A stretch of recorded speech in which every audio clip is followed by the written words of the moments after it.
Le président du Faso est revenu sur les questions budgétaires avec la révision de la loi de finances 2016.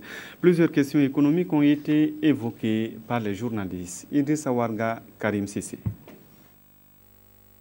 Toute la batterie de mesures prises par le nouveau gouvernement pour le rayonnement de l'économie burkinabé a été énumérée aux hommes des médias à ce point de presse.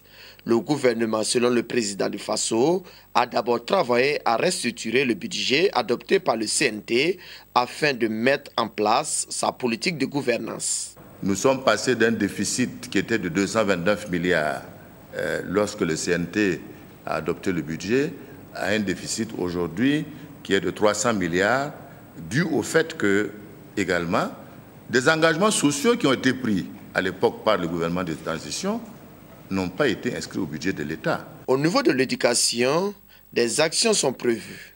Grâce à la restructuration budgétaire, il est prévu la construction de plusieurs infrastructures scolaires. En ce qui concerne le primaire, il est prévu, comme nous avons dit, que les écoles sous Payotte, nous allons commencer la mise en œuvre de construction définitive.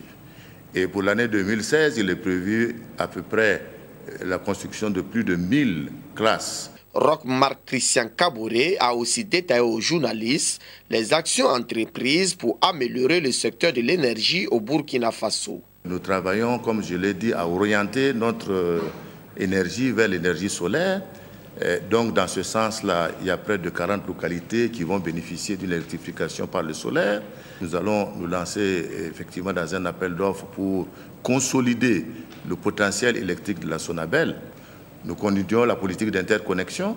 La Côte d'Ivoire a promis cette année d'augmenter, en tout cas, sa contribution électrique à 70 MW.